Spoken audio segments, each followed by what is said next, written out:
Hi, today we are going to listen about Sundaramurthy Nayanar. Sundarar. Sundaramurthy Nayanar was an 8th century poet saint and was one of the most prominent Nayanmars. He was born in Tirunavalur village located in erstwhile Tirumunaipadi Nadu, Pandruti Taluk, Kadalur district, Tamil Nadu, to Sadaya Nayanar and Isai Gnaniyar. His childhood name was Nambiyarurar. It is significant to note that both of his parents find a place among the 63 Nayanmars. Sundarar, also known affectionately as Thambiran Tholan, comrade of Lord Shiva, and Manthondan, the argumentative follower. He was a contemporary of Chola king Cheraman Perumal and Kotpuli Nayanar. Both of them also figure in the 63 Nayanmars. There is a legend associated with Sundarar's life that he was once an attendant of Lord Shiva in Mount Kailash and he went by name Alala Sundaran. Then he came across two girls, Anindithai and Kamalini, who were attendants to goddess Parvati and wanted to marry them. Knowing his desire, Lord Shiva blessed them to be born on earth. Alala Sundaran was born as Nambiyarurar, Kamalini as Paravai Nachiyar, and Anidithai as Sangli Nachiyar in different locations. When Sundarar's marriage was about to take place, Lord Shiva intervened and stopped the marriage. He visited the place as an old ascetic and said that Sundarar was meant to be his servant.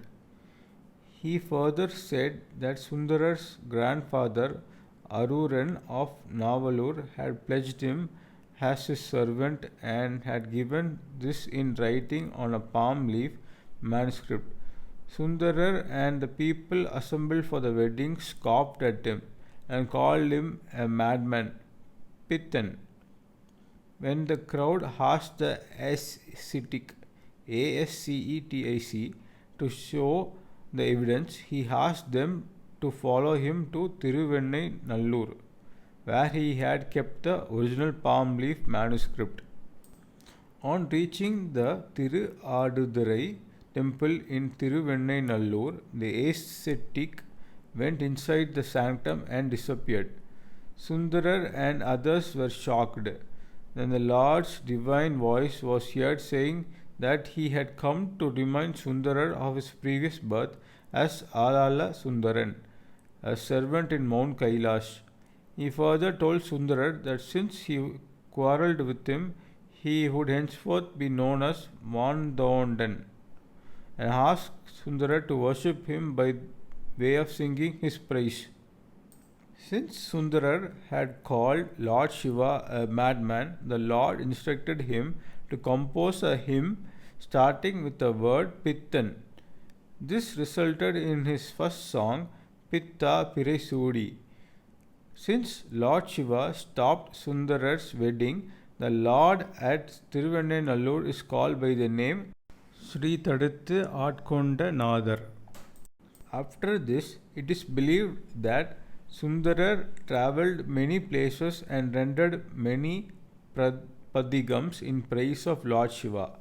At some places, it is further believed his renderings performed miracles. It is believed that once Tiruppunkur, a place near Vaithiswaran Kovil, was devoid of rains for a long time. The reigning Chola king sought Sundarar help to address this problem.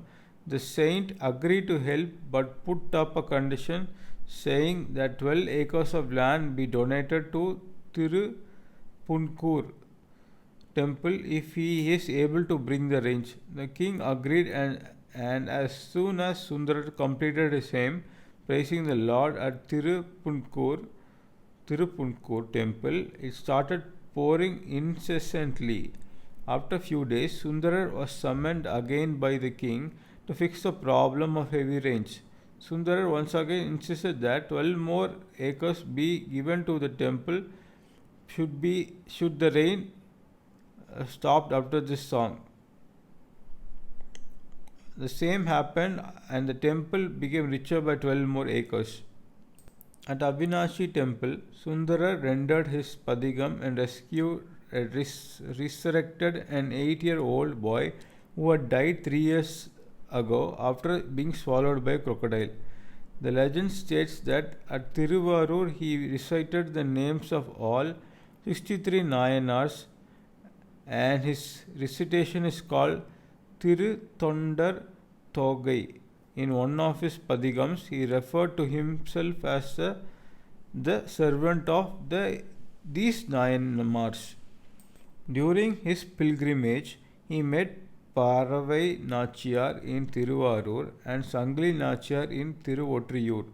These were the incarnation of two attendants of goddess Parvati, whom Alala Sundaram had fallen in love with. In both the places, it is believed that Lord Shiva had played a major role in arranging his marriage to these two women. Sundarar is believed to have visited 84 temples and rendered about 3,800 padigams, hymns. However, only 100 hymns, 1000 verses are available today. It is significant to note that he travelled to all these temples by foot, covering at least a few thousand kilometers.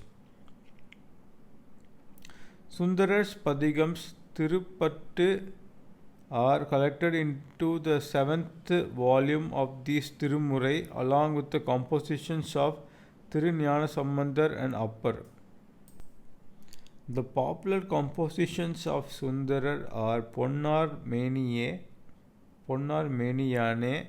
Pitta Perisudi, etc. Saint Saikilar's Periya Puranam speak in great details about Sundaramurthy. Nayanar's life. Both Sundarar and his contemporary king Cheraman Perumal embarked on various pilgrimages together. However, when Sundarar reached Tiruvanchikulam, he became tired of life and requested Lord Shiva to take him up to his abode. It is said that Lord Shiva instructed the celestial gods to bring him to Mount Kailash on a white elephant. The king followed him on his horse. This occurred on a Swati Nakshatram day in the Tamil month of Adi. Thank you.